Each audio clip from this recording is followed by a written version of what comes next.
Selamat petang, salam sejahtera. Terima kasih kerana bersama dengan saya di Nazlin Unity Channel. Sehari selepas Salahuddin Ayub meninggal dunia, akhirnya menjadi pertanyaan di media sosial sekarang ialah siapa yang bakal akan menggantikan beliau? Ikuti terus ulasan kali ini kerana ada 5 calon yang akan saya kongsikan kepada anda yang bakal menggantikan Salahuddin Ayub. Tapi sebelum itu, selepas saya mendedahkan 5 nama tersebut, anda wajib menulis dalam ruangan komen siapa pilihan anda untuk menggantikan Salahuddin Ayub. Cabaran getir sedang menanti untuk mencari pengganti Salahuddin Ayub. Ikon inisiatif Rahmah yang telah pergi, yang ditangisi oleh seluruh rakyat Malaysia, iaitu Datuk Seri Salahuddin Ayub yang meninggal dunia di Hospital Sultanah Bahia, Kedah pada Ahad lalu sememangnya meninggalkan kesan sangat mendalam kepada rakyat Malaysia. Pada saat rakyat bergelut dengan isu peningkatan kos sara hidup dan ketidaktentuan ekonomi dunia pasca konflik Rusia-Ukraine, Allahyarham yang diberikan amanah mengepelai Kementerian Perdagangan Dalam Negeri dan Kos Sara Hidup berjaya menggerakkan inisiatif Rahmah yang memberi kesan positif kepada negara. Beliau yang terkenal dengan sangat komited menggalas tanggungjawab sebagai menteri serta wakil rakyat Parlimen Pulai dan Dewan Undangan Negeri Dun Simpang Jeram di Johor, kepribadian timbalan Presiden amanah itu amat disenangi kawan dan lawan, pasti amat sukar dicari ganti. Menurut sumber amanah, terdapat sekurang-kurangnya 5 nama pemimpin parti itu yang mungkin dipertimbangkan bagi jawatan Menteri KPDN. Berdasarkan amalan pengagihan jawatan menteri di peringkat Kerajaan Perpaduan, amanah diberikan kota 2 jawatan menteri iaitu Kementerian Pertanian dan Keterjaminan Makanan yang diterajui Presiden sendiri Datuk Seri Muhammad Sabu dan KPDN digalas Allahyarham. Jika Perdana Menteri Datuk Seri Anwar Ibrahim memutuskan untuk memilih calon pengganti berdasarkan kota parti, terdapat 5 pemimpin utama amanah yang boleh dipertimbangkan. Siapa orangnya? Ikuti terus ulasan ini. 5 pemimpin itu ialah 2 Naib Presiden Adli Zahari, kini Timbalan Menteri Pertahanan, dan Senator Datuk Seri Dr. Mujahid Yusof. Calon lain ialah Ahli Parlimen Kuala Selangor Datuk Seri Dr. Zulkifli Ahmad, Ahli Parlimen Hulu Langat Muhammad Sani Hamzan, dan Ahli Parlimen Seri Gading Aminul Huda Hassan. Ujar sumber itu kepada Sinar Premium pada Selasa. Daripada 5 orang ini, saudara-saudara penonton sekalian, pada pendapat anda, siapakah yang paling layak antara mereka ini? Adakah 2 naib presiden iaitu Adli Zahari, ataupun Datuk Seri Dr. Mujahid Yusof, ataukah Ahli Parlimen Kuala Selangor iaitu Datuk Seri Zulkifli Ahmad yang sebelum ini pernah menjadi Menteri Kesihatan, dan juga atau Muhammad Sani Hamzan ataupun Aminul Huda Hassan. Jika calon pengganti Salahuddin dipilih berasaskan hierarki parti dan pengalaman, sumber amanah itu menjelaskan Adli Mujahid, bekas Menteri Agama, dan Dr. Zulkifli, bekas Menteri Kesihatan adalah calon yang terbaik. Saya fikir ketiga-tiga mereka ini mempunyai kredibiliti, integriti, dan mempunyai kebolehan masing-masing. Jelas sumber itu, Adli merupakan satu-satunya naib presiden amanah yang berjaya memenangi kerusi parlimen pada pilihan raya PRU15 lalu, selain berpengalaman selaku Ketua Menteri Melaka. Walaupun beliau sudah dilantik sebagai Timbalan Menteri Pertahanan, Adli dilihat memiliki perwatakan paling hampir dengan Allahyarham, selain terbukti menjalankan tanggungjawab Ketua Menteri Melaka dengan baik sebelum ini. Bagi Dr. Zulkifli pula, rekod perkhidmatan cemerlang beliau sewaktu menjadi Menteri Kesihatan menyebabkan beliau dianggap calon paling berkelayakan. Begitu juga dengan Mujahid yang berpengalaman sebagai Menteri Agama, selain baru dilantik sebagai senator baru-baru ini. Jika Perdana Menteri mahu memilih calon-calon baharu amanah dalam kalangan ahli parlimen parti itu yang lebih segar dan lantang, sumber amanah itu berpandangan nama-nama pemimpin seperti Muhammad Sani dan Aminul Huda yang kini pengerusi amanah Johor juga boleh dipertimbangkan. Sementara itu, pengarah eksekutif Ilham Center Hishamuddin Bakar menjangkakan proses pelantikan jawatan Menteri KPDN oleh Perdana Menteri bakal dibuat selepas pilihan raya negeri PRN akan datang. Ujarnya pelantikan jawatan itu perlu disegerakan kerana portfolio KPDN boleh dianggap sebagai kementerian kritikal dan menjadi tumpuan rakyat sepanjang masa. Ditanya jika terdapat kemungkinan calon pengganti Salahuddin bakal dipilih daripada kalangan pemimpin parti-parti lain dalam kerajaan perpaduan, Hishamuddin berkata perkara itu tidak mustahil berlaku. Beliau turut mengajurkan nama-nama seperti Ahli Parlimen Ledang, Syed Ibrahim Sedno dan Ahli Parlimen Balik Pulau Datuk Muhammad Bakhtiar Wan Chik daripada PKR mungkin menjadi alternatif kepada Perdana Menteri. Bagi kerusi Parlimen Pulai, Hishamuddin menjangkakan bekas Speaker DUN Johor Suhaizan Khayyat adalah calon terbaik bagi mempertahankan kerusi Parlimen di sandang Salahuddin sejak 2 penggal lalu. Ujarnya hal ini kerana Suhaizan ketika ini merupakan setiausaha politik kepada Allahyarham dan telah diamanahkan untuk menjaga sepenuhnya kawasan Parlimen Pulai pasca PRU 15. Saya fikir tiada masalah untuk Suhaizan mempertahankan kerusi Parlimen Pulai pada PRK akan datang kerana pengaruh Salahuddin amat kuat di kawasan itu. Selain kerusi Pulai boleh dianggap kerusi campuran yang sinonim dengan penguasaan Pakatan Harapan.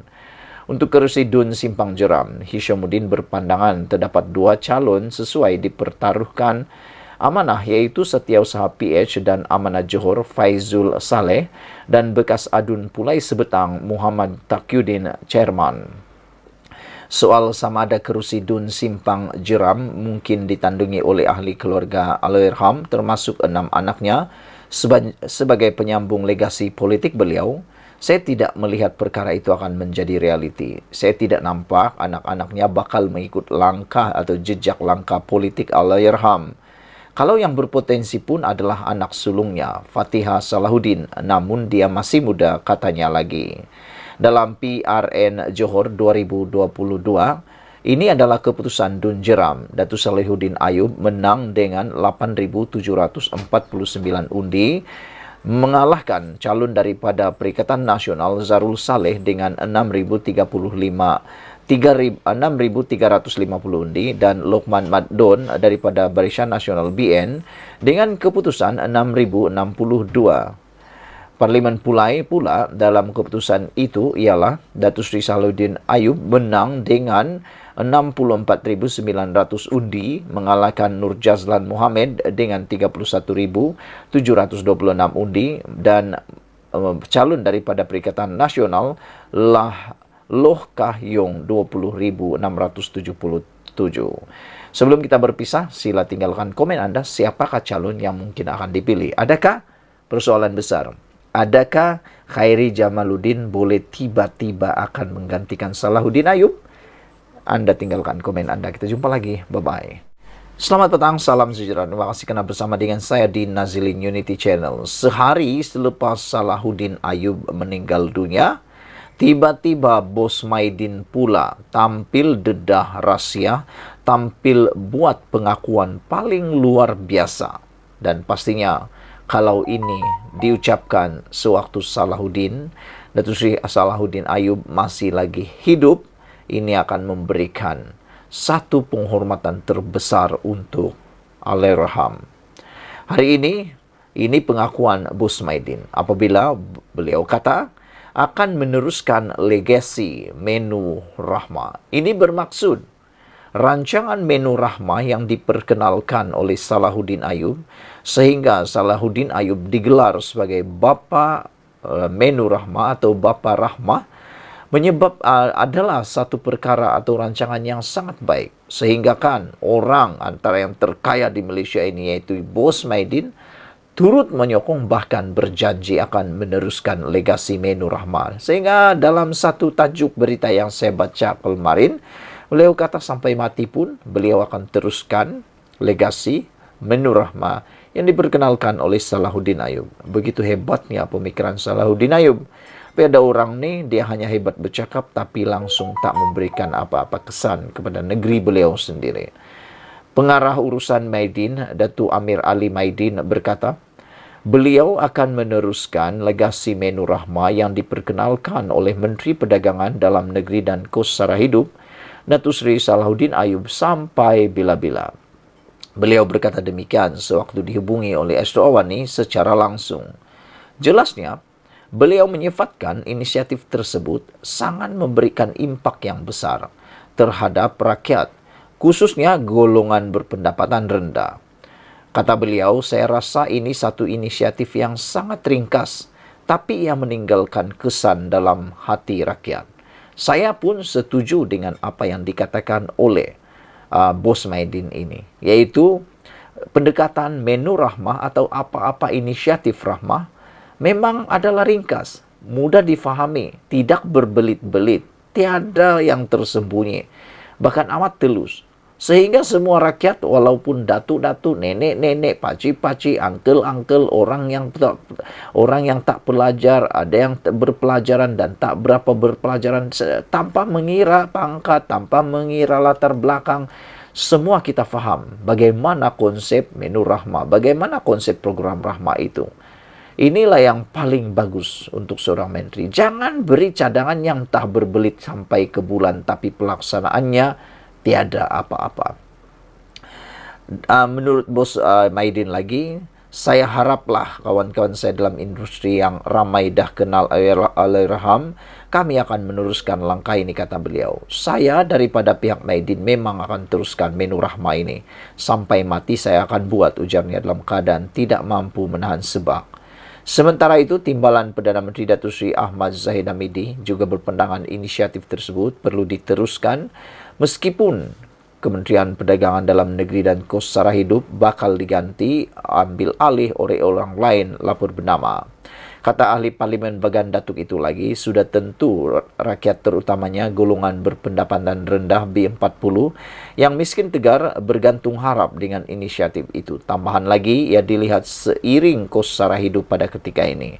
Allahyarham, seorang yang sangat baik hati, rajin bekerja, tidak mengira masa dan tidak kira di mana juga. Dalam kabinet, beliau merupakan seorang yang sangat bekerja keras dan teliti, terutama apabila menjalankan tentang inisiatif Payung Rahmah. Ia harus diberikan kesinambungan oleh sesiapa yang akan dilantik menjadi menteri selepas ini, kerana rakyat pasti teringat akan sumbangan beliau pada negara melalui skim Payung Rahmah ini. Untuk maklumat, inisiatif Menu Rahmah merupakan langkah Kementerian Perdagangan Dalam Negeri dan Kos Sara Hidup KPDN. Ia digerakkan oleh peniaga private driven inisiatif dan akan dilakukan secara sukarela. Sekian dulu untuk kali ini. Ikuti terus ulasan selepas ini. Selamat petang, salam sejahtera. Terima kasih kerana bersama dengan saya di Nazilin Unity Channel. Habislah Azmin Ali kali ini. Sudah kalah PRU 15 yang lepas, kali ini berangan-angan lagi nak menang pula di kawasan kerusi yang beliau mau tandingi. Adakah Azmin Ali tak sedar bahawa beliau telah pun ditolak oleh pengundi gara-gara pengkhianatan beliau dalam langkah Sheraton yang mana telah menyebabkan Pakatan Harapan tumbang?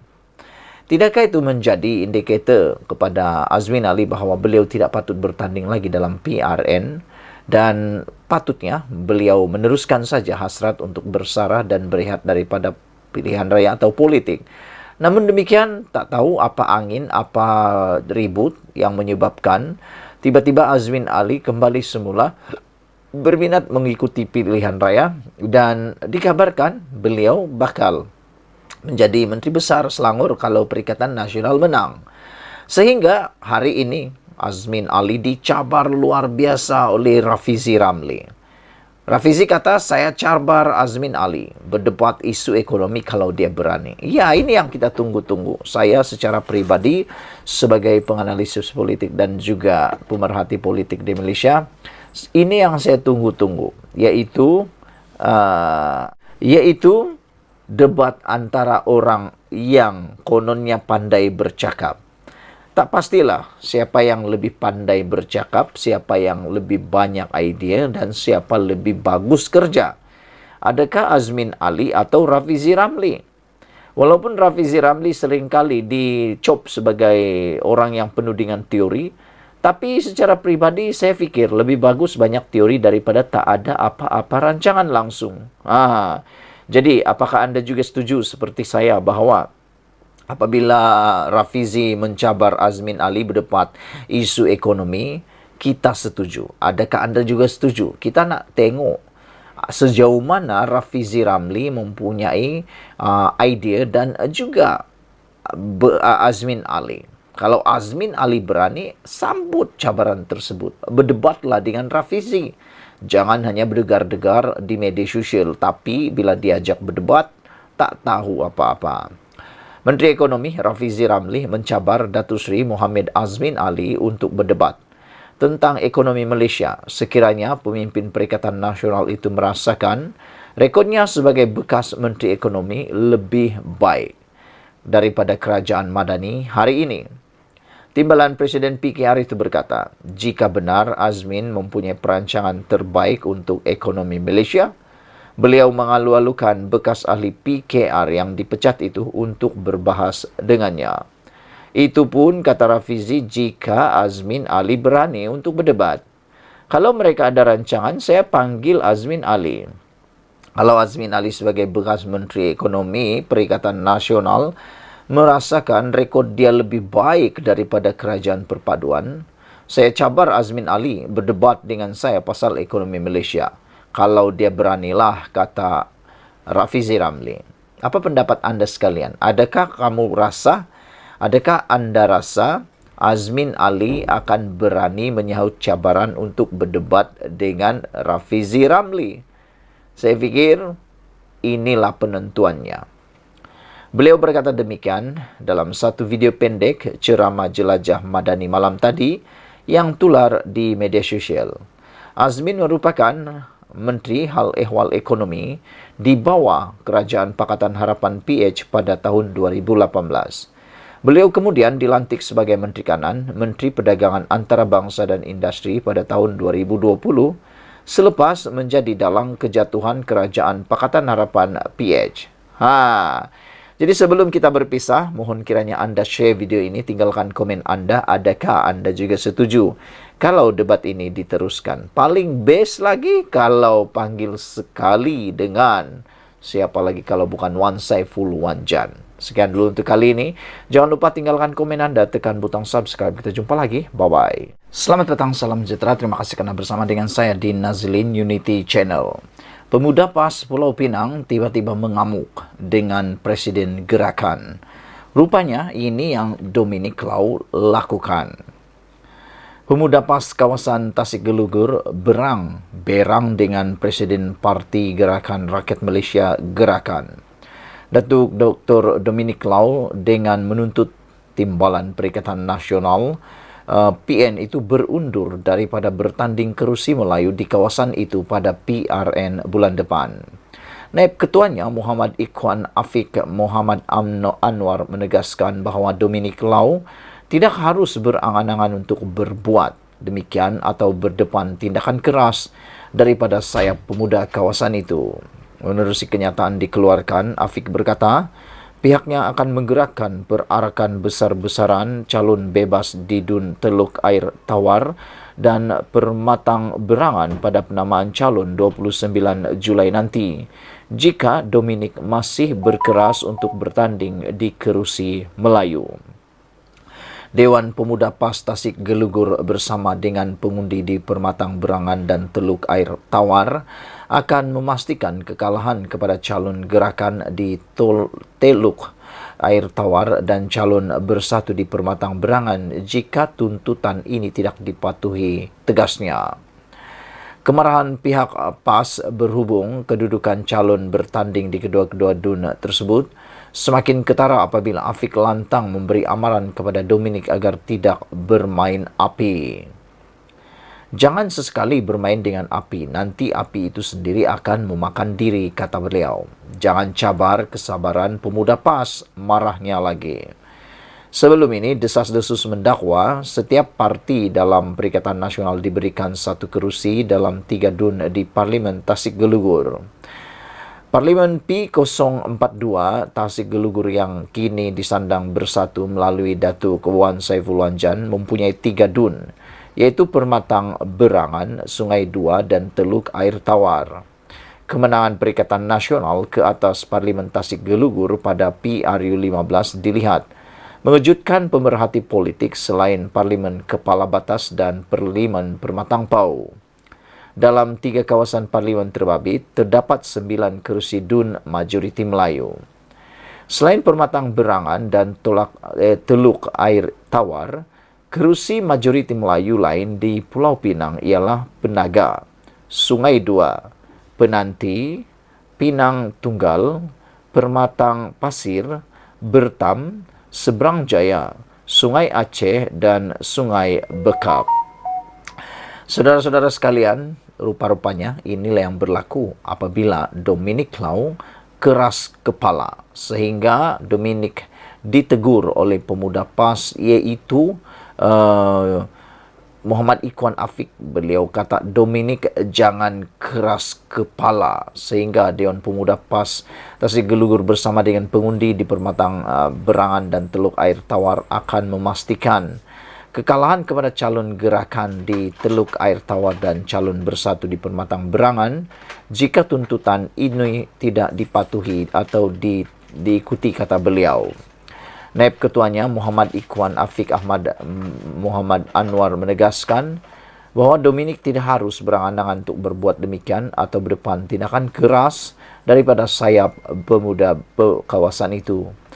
Menurut kenyataan dikeluarkan, Afiq berkata pihaknya akan menggerakkan perarakan besar-besaran calon bebas di Teluk Air Tawar dan Permatang Berangan pada penamaan calon 29 Julai nanti jika Dominic masih keras untuk bertanding di kerusi Melayu. Ikuti terus ulasan selepas ini. Selamat petang, salam sejahtera. Terima kasih Anda bersama dengan saya di Nazilin Unity Channel. Ini satu pendedahan yang Anda patut tahu dan Anda pasti akan share. Pasti saya yakin Anda akan kongsikan ini kepada semua orang karena ini akan bercerita tentang dah kalah PRU tapi masih nak bertanding PRN.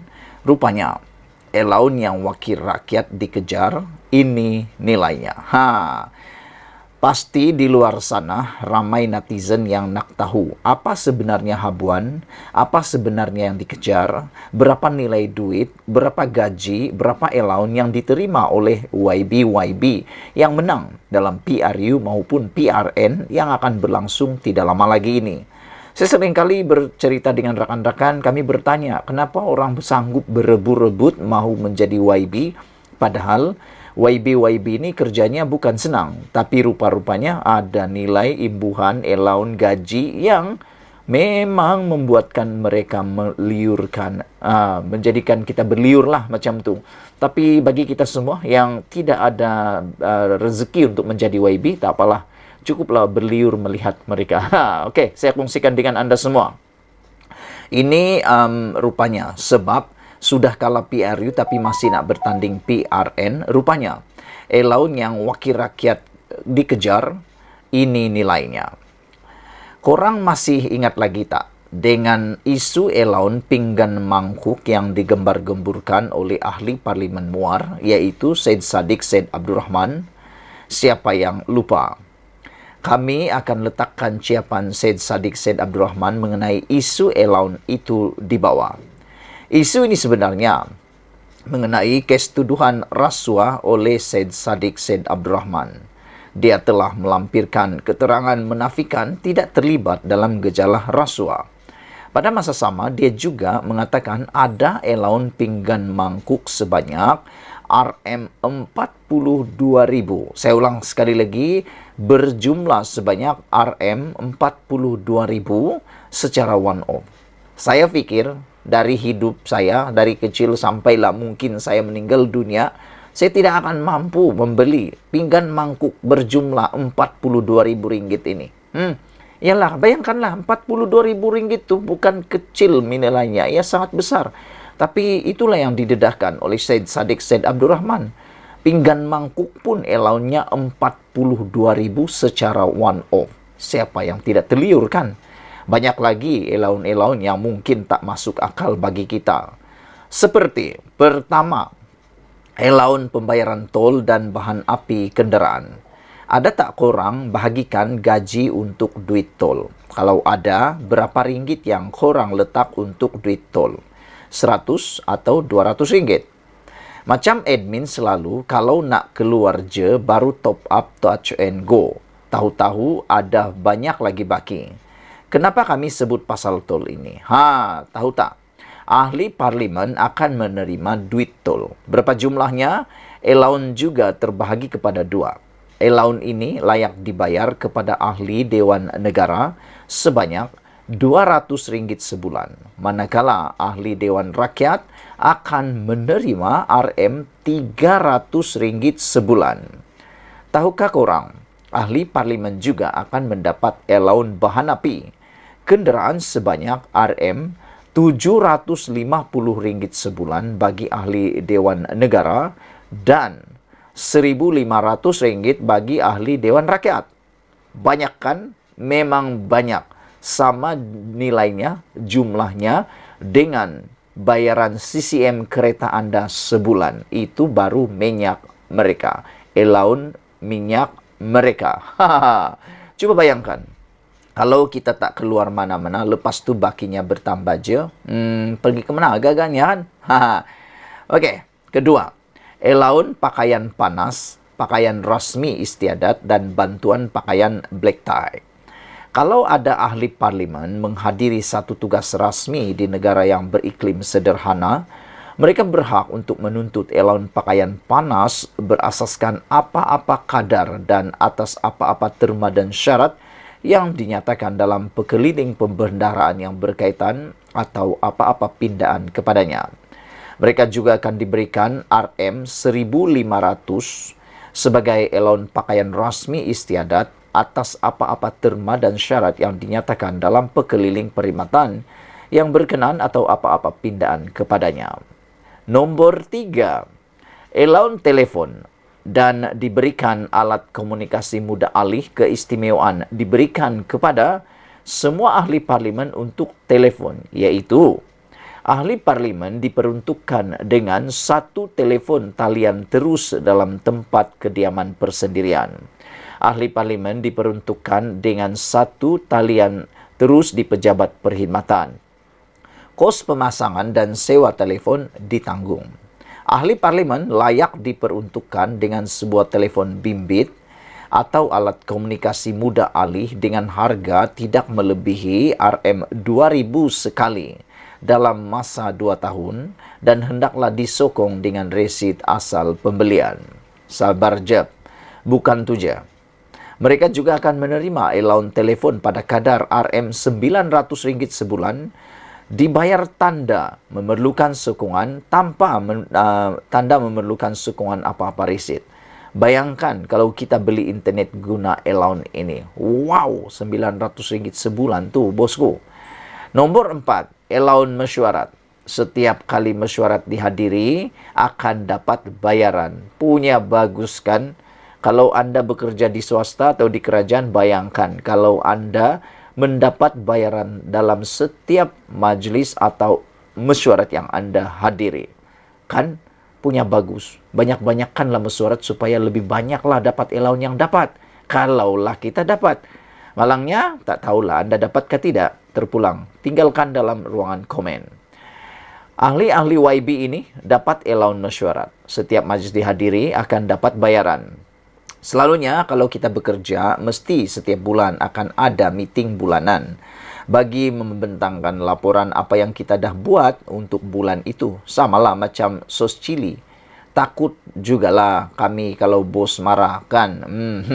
Tapi pernah tak lepas meeting korang akan dapat bayaran? Tak ada kan? Ahli parlimen akan dibayar pada kadar RM400 sehari kerana menghadiri majlis parlimen. Mereka juga akan dibayar RM300 sehari atas sebab menghadiri mesyuarat, taklimat, seminar, bengkel dan lain-lain yang dianjurkan secara rasmi oleh kementerian atau agensi. Kerajaan di peringkat persekutuan atau negeri yang daripadanya ahli parlimen menerima undangan rasmi untuk menghadirinya. Nombor 5. Saraan ahli parlimen yang lumayan. Untuk yang terakhir nih, allowance paling mahal. Nak tahu kenapa? Tahukah korang yang ahli parlimen akan menerima saraan ahli parlimen? Cuba teka berapa? Cuba teka. Kami nak korang teka dulu berapa. Jangan scroll atau jangan skip.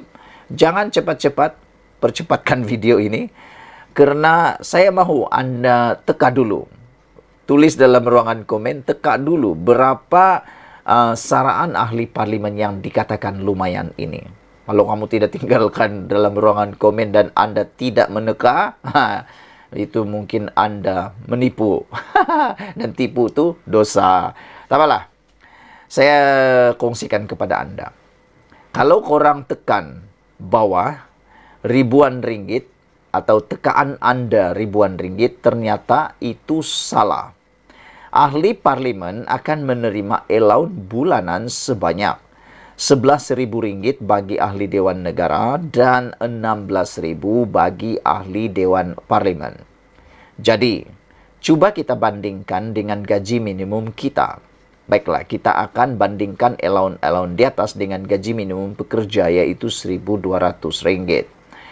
Kepada sesiapa yang tak tahu lagi, Datuk Awang Hashim berkata kerajaan telah menambah baik inisiatif Malaysia melalui pakej pemulih dengan menggalakkan majikan menggantikan pekerja asing dengan pekerja tempatan dengan melonggarkan syarat kadar gaji minimum dari RM1,500 kepada RM1,200. Mungkin pada awalnya kita akan merasakan tak puas hati. Kenapa perlu kurangkan gaji? Sepatutnya naikkan gajilah kan. Namun beliau telah mengeluarkan kenyataan bahawa program ini untuk bantu rakyat dengan kelonggaran syarat gaji minimum. Program ini, mereka yang diberi gaji RM1,200 akan dapat insentif tambahan dari kerajaan RM500 setiap bulan. Jadi kalau kita ambil gaji RM1,200 dan bandingkan dengan allowance yang mereka terima, sangat berbeza. Allowance telefon saja RM900 bersamaan dengan 75% gaji minimum rakyat. Allowance mesyuarat RM400 untuk 3 hari dan dah sama macam gaji minimum rakyat untuk sebulan. Allowance pakaian rasmi istiadat RM1,500, 20% lebih tinggi dari gaji minimum allowance minimum rakyat. Allowance di bawah saraan ahli parlimen jauh bagai langit dan bumi. Saudara-saudara sekalian, isu ini dipetik daripada Info Rakyat. Sila share kepada semua orang dan pastinya yang memberikan motivasi untuk anda bekerja lebih keras. Betulkah? Kita jumpa lagi. Malaysia kita punya, kita jaga sama-sama cintai Malaysiaku. Bye-bye.